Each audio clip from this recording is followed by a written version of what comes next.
What's up YouTube? It's your boy Nash here. Welcome back to the channel. Now before we get started with today's episode, excuse me, of Yu-Gi-Oh's biggest issue, the road to 200 subs has now come to a close and we are now on the road to 500 subs. Who knows? Who knows? Maybe we might hit 500 subs by the end of the year. Only time will tell. But as I have said in previous videos, if this channel does get to 500 subs, I will open up this Korean LOB booster box in its entirety on the channel that I got from my partners over at Collector Store. So be sure to check them out. Link and address will be in the description below. By checking them out, not only does it support them, it also supports the channel, and I would greatly appreciate it.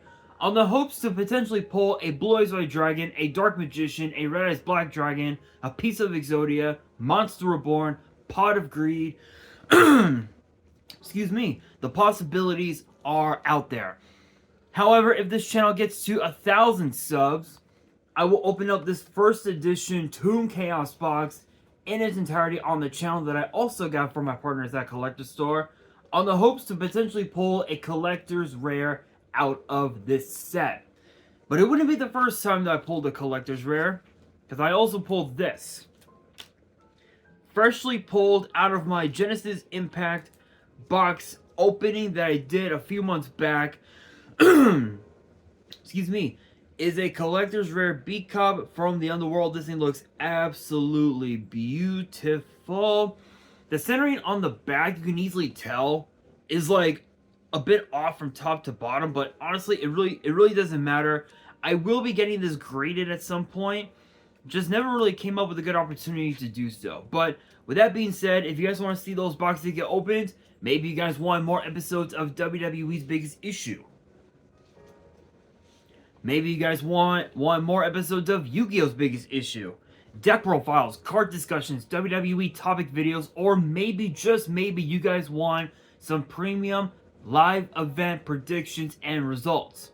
Well, if you guys want all of that and more, my channel is the place to be. So if you guys are new to the channel, and I know that a lot of you guys are, make sure you guys subscribe to the channel, turn on the notification bell, smash that thumbs up button on this video, and as always, make sure you guys are following me on all of my social media. My @ will be in the description below, as will the info to my fan mail. It will also be in the description as well.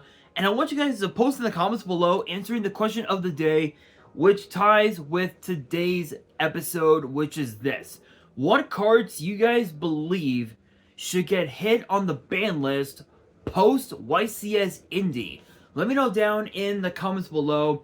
And for today's episode, and for this week's episode, we're going to be talking about the ban list. Talk about what cards we could see get hit on the ban list post YCS Indy. Now, obviously we know that one of the biggest highlights from YCS Indy was the Exodia FTK deck, piloted by none other than the legendary Jeff Leonard, who, as we all know, dominated the competitive Yu-Gi-Oh scene back in the days of like Chaos format, Monarch format, you know, back in those days. And he decided to come back for one last hurrah. This time piloting the Exodia FTK deck, which honestly, I had to look at the deck, and honestly, it was absolutely insane. I'll showcase it to you guys here in a sec. Give me 1 second. Let me see if I can... Let's see. Jeff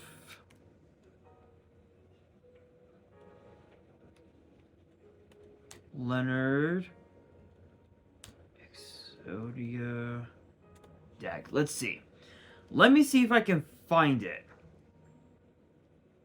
Jeff Leonard. Here we are. This might give us a bit of a clue. Let's see if we can find it. Let's see. Let us see.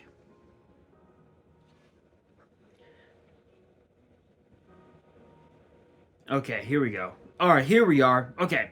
So if you guys didn't get the chance to check out Simo's video where Jeff Leonard showed off the deck, honestly, I'm kind of impressed with how Jeff Leonard was able to pilot that deck so well, given the fact that because of the fact that he was an old school player, you would think he would have used old school cards that would help facilitate the Exodia pieces into the hand, but he didn't. He was actually using some of the newer cards that we see a lot today. So here's the whole deck.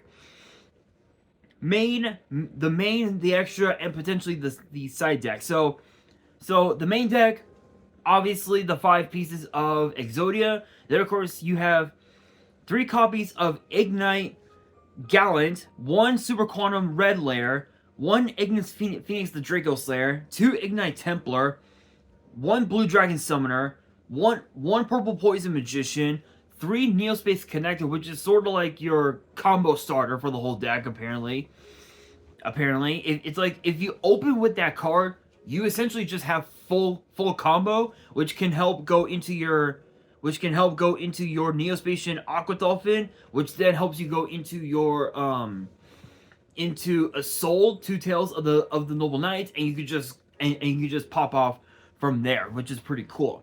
1 Harmonizing Magician, 2 Ignite Crusader, 3 Sublimation Knight, 3 Jump Forward, the 3 Aqua Dolphin, 2 Infernal Knight Renaud, 1 Squeak Knight, 3 Fire Flint Lady, and 3, what is it? Saravis? Yeah, Saravis, the Ancient and Ascendant, which, funny enough, is a hand trap. It may be a ritual monster, but it's also a hand trap, which is kind of cool. The spells and traps, you got one. You basically have all one-ofs.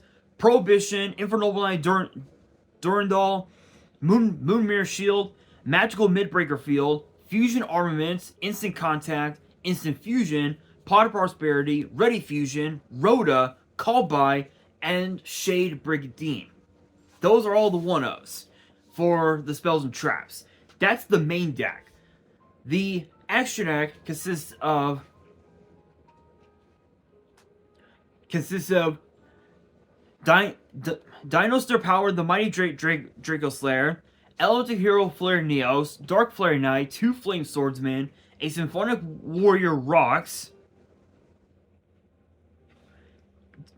a Time Star Magician, Triple Celine, Double Assault, 1 Beyond the Pendulum, a Cross Sheep, and of course an Appaloosa, which is the game ender, if you will, because with Appaloosa with Appaloosa on board, one of the cards that you use to summon Appaloosa gives you access to the last piece of Exodia, which basically gives you game, which is absolutely insane.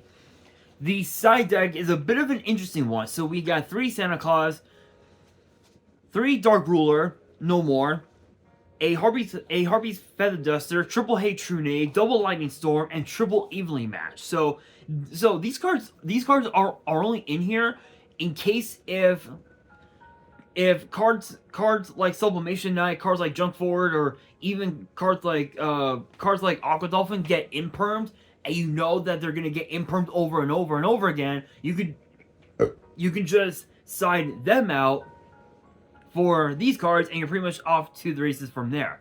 But that was Jeff Leonard's deck. That was like the highlight of the entire event, and yet he still didn't make it to the top 4. In fact, I think he said he got top 16, which honestly for an old school like a kind of like a semi old school FTK deck, that's actually not bad. That's not bad. But when you look at the ban list that we just got, think about what was hit and what was not. The cards that got banned were Kashtira. I think it was the only one. Yeah, Kashtira Arise was the only card that got banned, which is a bit unfortunate because at that time we were expecting more. We were expecting more cards to get hit. Cards like potentially cards like Shangri-Era, or maybe even also one of the Runic cards, Runic Fountain, or something like that, because Runic is still dominating the meta, even with Notorious Sacred Tree at 1, it's still running rampant, ironically enough. Then you look at the cards that got limited to 1. You've got Bestial Magnum Hut, as well as Chaos Space, which made no sense whatsoever. And then you look at the cards that got taken off the list, which were Herald of the Orange Light and Salamangreat Gazelle. Orange Light only got taken off the list because of the fact that Tearlament Kikalos is banned.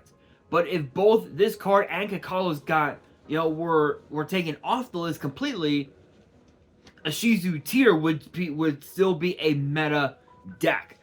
But honestly, honestly, there is a lot that we need to talk about, you guys, including obviously the top 4 decks. So YCS Indy was a game changer. And I'm not saying that because of the fact that we got to see Jeff Leonard return to action after such a long period of time. No, it's not just that.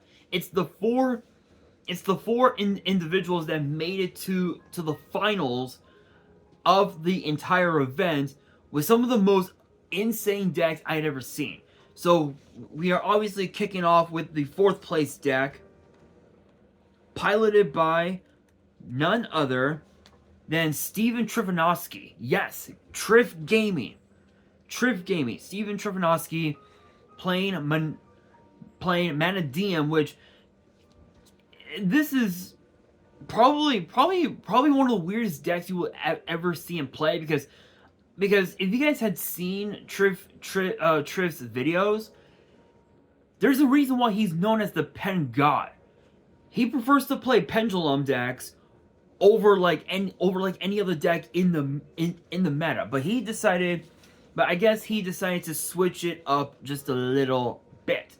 But his main deck consists of 3 Cashier Fenrir, 3 Manadium Meek, 3 Manadium Riumheart, 1 Scareclaw Cashier, 1 Scareclaw Reinhardt, Reichhardt? Yeah. 3 Vices Samsara and 3 Vices Starfrost. Though that's his monster lineup.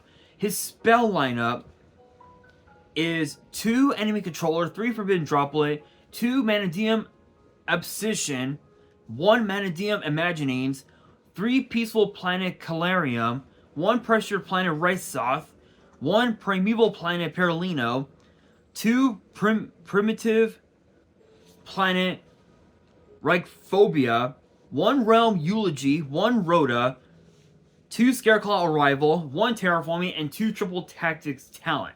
No traps whatsoever. His extra deck is 1 XL Synchro Stardust Dragon, 1 Axis Kotar, 1 Battle in the Floor, 1 Bestial Dispatter, 1 Crimson Dragon, 1 Cross Sheep, 1 the Dark Charmer Gloomy, 1 Nightmare Unicorn, 1 Manadium Trisukta, 1 SP Little Knight, which basically stops IP Masquerena, which is absolutely insane, 2 Scareclaw Lightheart, 2 Vicious Astrolaut, and 1 Vices Armitara. And his side deck is 1 Appaloosa, 1 Callby, 1 Dimensional Barrier, 2 Evenly Matched, 1 Gaga Cowboy, 1 Harpy's Feather Duster, 1 Herald of the Abyss, 2 Lightning Storm, 1 Manadium Reframing, 3 Triple Tactics Thrust, and an Underworld Gods of the Closed World. Think about that. So you look at the extra deck, and the ideal end board would be Access Code Baron,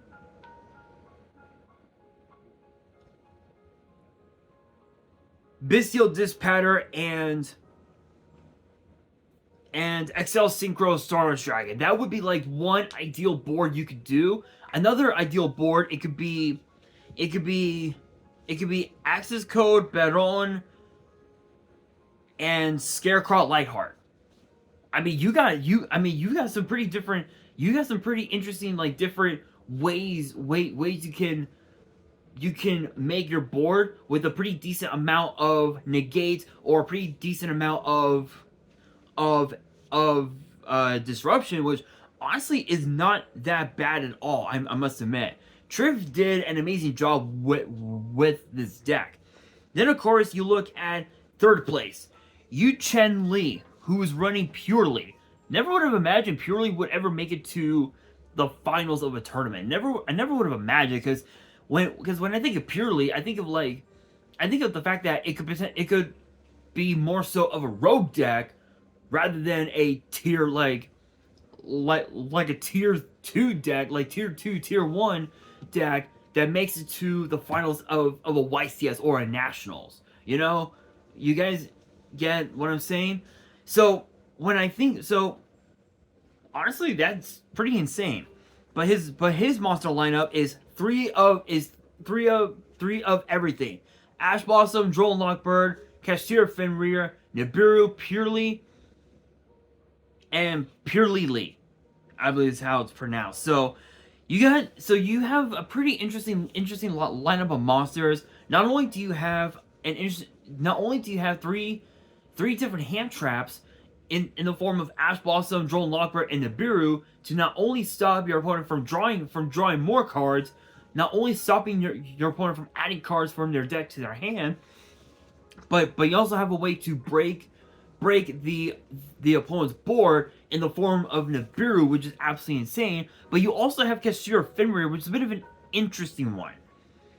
It's a bit of an interesting card, but honestly, once you get an idea of what the action looks like, it's gonna be insane.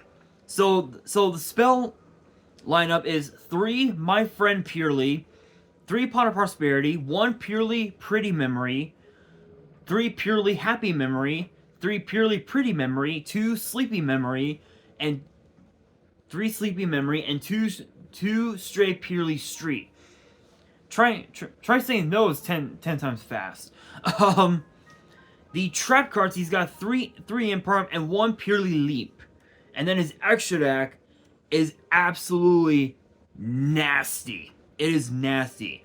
1 Condemned Dark Lord, 1 Zeus, 1 Downer Magician, 2 Purely Beauty, 1 Purely Happiness, 1 Purely Noir, 1 Purely Plump, 2 X Purely Noir, 1 IP Masquerena, 1 Relinquished Anima, 1 SP Little Knight, 1 Slacker Magician, and 1 Superstar Slayer Typhoon Star Crisis, or Anti-Zeus, if you will. So that's a nasty lineup of extra deck monsters.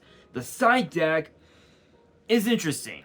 You got 3 Cosmic Cyclone, 3 Dark Ruler No More, 3 Dimension Shifter, 1 Harpy's Feather Duster, 2 Lightning Storm, and 3 Summon Limit. So so with this deck, you have an interesting floodgate in Summon Limit, because Summon Limit, you don't see that card often anymore, just because of the fact that there are so many ways that you can out Summon Limit nowadays. But honestly, it's pretty good. But next up, you've got Logan Patrick Johnson, who is running Sinful Spoils Rescue Ace. And this deck is one interesting deck, to say the very least. So you got so with this deck, you've got 3 Ash Blossom, 3 Diabell Star the Black Witch, 1 Jet Synchron, 3 Rescue Ace Airlifter, 2 Hydrant, 1 Impulse, 2 Preventer, and 2 Turbulence. And then for the spells, you got 1 Alert, 3 Emergency, 1 Original Sinful Spoils Snake Eye, 3 Prosperity, 1 Rhoda, 1 Rescue, 1 Rescue Ace HQ, 3 Super Poly, 3 Triple Tactics Talent, and 3 Wanted Seeker of Sinful Spoils. The trap cards, you got 1 Contain, 1 Extinguish, and 3 Imperm. The extra deck, you got 1 Abyss Dweller, 1 Access Code Talker, 1 Baron, Deflor, 1 Borlode Savage Dragon, a Dark the Dark Charmer Gloomy, a Dragonite Draco Equise, which that's an odd one. Draconite Draco Equise. Probably one of the weirdest cards you will ever see. Because in order to use its effect, you have to banish a Dragon Synchro. So, I don't know what the Dragon Synchro would be. What would it be? Borload Savage Dragon. How funny is that? That's actually kind of funny. That's funny. Garua Wings of Resonant Life. Guilty Gear Free, the Magical Steel Knight, which actually is a pretty good one in this deck. Heat of the Fire Charmer Ablaze. IP Masquerena, Link Karibo, Mud Dragon of the Swamp, Proxy F Magician, and 2 SP Little Knight. And then the side deck is sort of like a second deck on its own. So it's in here, I guess, in case if the Rescue Ace monster lineup doesn't work out, then he could just then Logan could have just side him out for these, which is 2 Bestial Druid's Worm, 1 Magnum Hut, 1 Pankratops, 3 Droll Lockbird, a Harpy's Feather Duster, and 3 Nibiru, 1 Reinforced, and 1 Reinforced, 3 Spellbound. Not bad. Spellbound is actually a pretty good one, especially by today's standards. And then of course you got first place, Stephen Hamilton Santoli, Sinful Spoil Rescue Ace. So you basically have sort of like a mirror match. You had sort of like a mirror match, if you will, which is pretty cool. But this deck is a bit different. This one has 3 Ash Blossom, 1 Diabell Star, 3 Valor, 3 Airlifter, 1 Fire Engine, 3 Hydrant, 3 Impulse, 2 Preventer, and 2 Turbulence. And then the spells, you got 1 Alert, 3 Emergency, 3 Enemy Controller, 1 Original Sinful Spoil Snake Eye, 2 Prosperity, 1 Rhoda, 1 Rescue, 1 Rescue Ace HQ, 3 Wanted, Seeker of Sinful Spoils, and then the traps, you got 1 Contain, 1 Extinguish, 3 Imperm. The extra deck, completely different. Completely different. So you got 1 Axis Code Talker, 1 Cyber's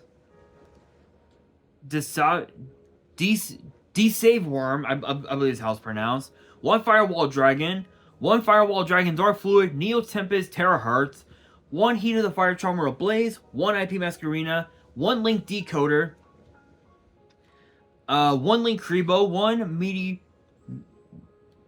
Medialogic Aggregator, 1 Protect Code Talker, a Reprodocus, 2 SP Little Knight, a Selma Grey Sunlight Wolf, and Anti-Zeus. Yeah. Superstar Slayer Typhoon Sky Crisis. And then the side deck, you got 3 Dimension Shifter, 1 Pankratops, 3 Droll Lockbird, a Gaga Cowboy, a Harpy's Feather Duster, 3 Nibiru the Primal Being, and 3 Spellbound. So when you look at those deck lists, the one question you have to ask yourself is, what cards should get hit? What cards should get hit on the ban list? And honestly, judging by this deck list, I think the big card that definitely needs to get hit, in my honest opinion, and I'm probably gonna get a lot of hate for this one, I truly believe is Kashtira Fenrir. And the reason being is because while it is true that Kashtira didn't make it to the Final Four, if you will, Kashtira is still a really nasty deck that can still be played. Even in spite of Kashtira Arisehar banned, the deck can still play. It can still play to the extent where you don't really need Arisehar at all. So if Fenrir were to get hit, think about what that would do to the Kashtira deck itself.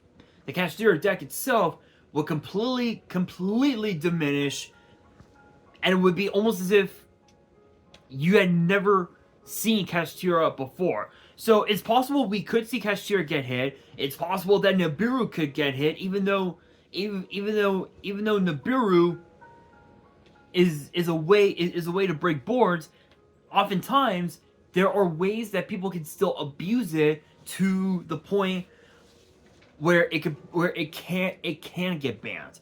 We might even also see Pot of Prosperity get banned. Is it possible? Absolutely. Think about this. Pot of Greed is banned now, and Pot of Avarice right around the time of like what, Reaper Monarch Haladan format. Pot of Avarice got banned for such a long period of time, and now we're able to use Pot of Avarice. So if we're allowed to use Pot of Avarice, who's to say that we won't see Pot of Prosperity get banned? Who's to say that we won't see Pot of Extravagance get banned? Although to be fair, Prosperity is a little bit better than Extrav, because Extrav you're drawing 2 cards. That's it. With Prosperity, you're getting a look at the top 6 cards of your main deck, and you're adding one of your main combo pieces to your hand, which is absolutely insane. But I will say this though. I will say this. We could even also see IP Masquerena get banned as well, but only time will tell. Only time will tell. But I think the top 5 cards that need to get hit: Fenrir, Nibiru, Prosperity, in my personal opinion.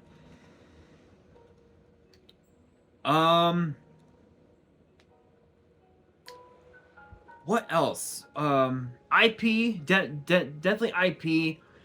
And I'm only saying this because I feel like it should get hit, but in my honest opinion, based on the deck, based on the event, based on YCS Indy, the 4 decks that showed up to YCS Indy in the finals, Forbidden Droplet. I know that I'm going to get a lot of hate for that, but think about this. With those 5 cards, if those 5 cards got hit, it gives more it makes way for even more decks to show up into the meta.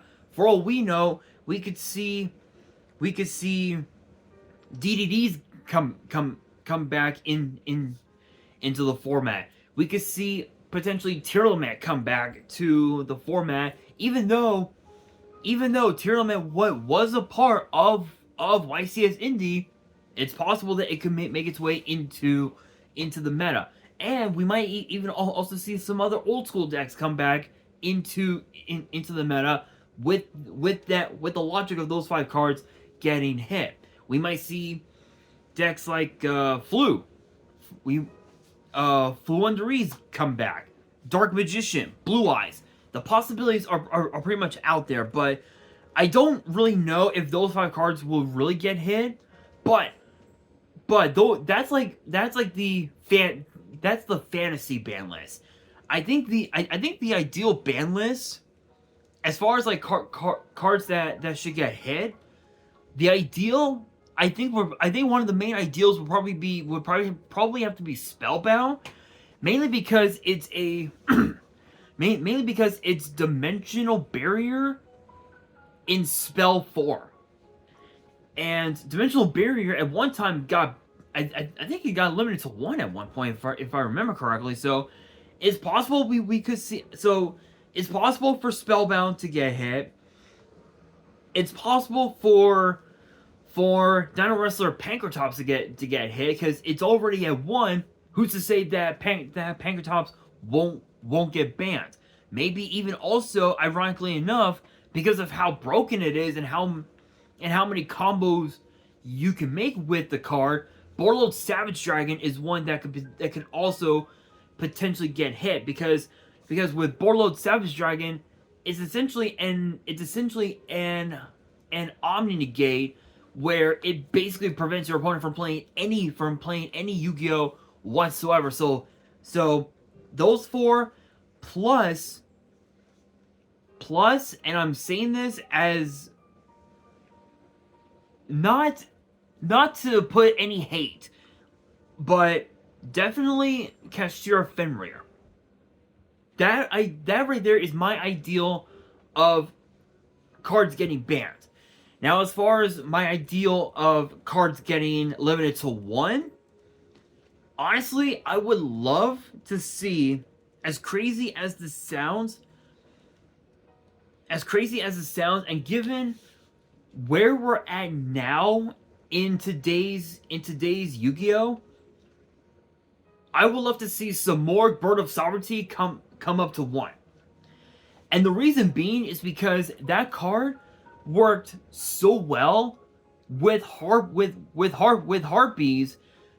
Harpies had the potential to be a tier 1 deck with some more Bird of Sovereignty at 3, legal at 3.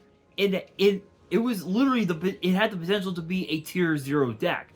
But if it came up to 1, the deck would still be playable. But crazy thing, even banned, the Harpy decks are still playable. You don't see them all off anymore, but the top 3 cards I would love to see get taken off the list completely at 1, put to 1, are Samorg, Bird of Sovereignty, Title, and Redox. Those are like the 3 main cards I would love to see go to 1.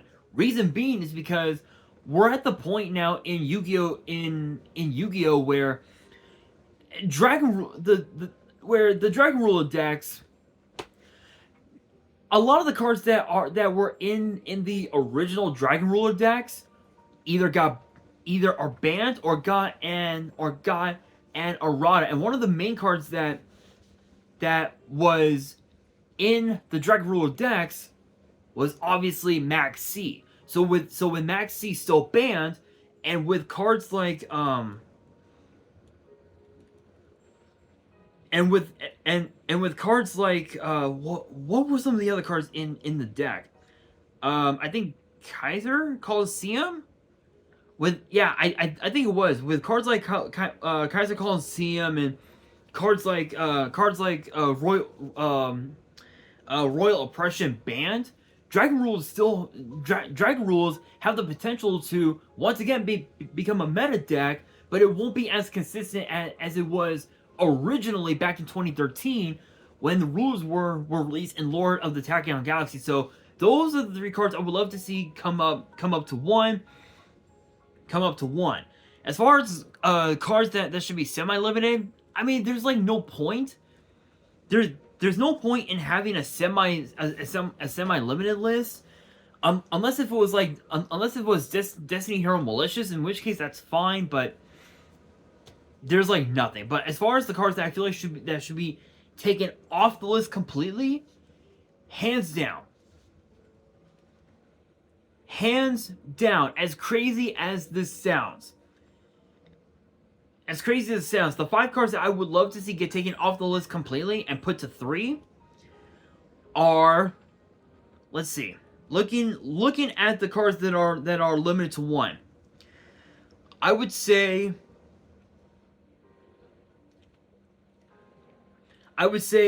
Cyframe Lord Omega, Call by the Grave,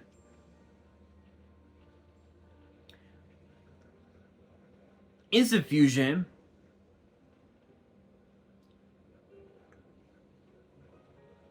let's see, Rhoda, and in my honest opinion, I think Naturia Sacred Tree. The reason being, especially Sacred Tree, the reason being is because Naturia Runic is still broken. Even with Runic Fountain at 2, the deck can still play. But if Sacred Tree were to come up to 3, there's no doubt in my mind that that the Notoria package would still be viable in the runic decks. But ironically enough, runics can also be played in Kashtira, which is still absolutely insane. So Sacred Tree, it's possible. Rhoda, 100% possible. Instant Fusion, definitely possible. Call by, it is 100% possible, but it is also 100% needed. We need call by at 3, or at least put it up to at least 2. At least 2. Because call by at 1, it makes no sense. Because with call by at 1, it forces opponents to try and come up with ways to prevent your opponent from playing any hand traps whatsoever.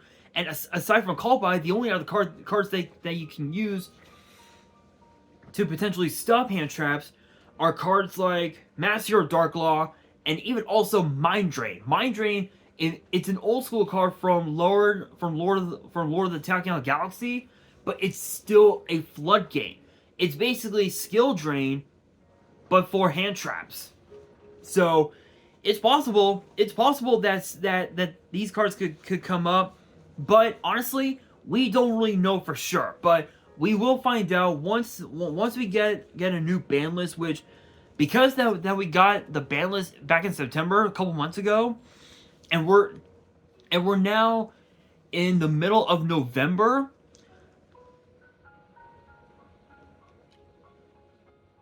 I'm gonna assume that we probably won't be getting a ban list until sometime between January and March. So somewhere within that time frame is when we'll be getting a brand new ban list. But I wanted to show but I wanted to do this now just to show you guys how crazy, not only to show you guys how crazy YCS Indy was, but also show off what I believe could be taken off the list, what could be put on the list and whatnot. But I will say this. If Maxi comes up to 1,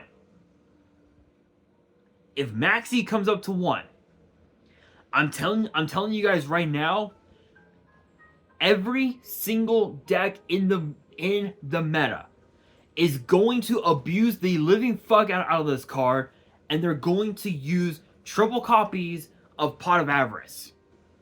So that's something that's something to be mindful of, is that right there.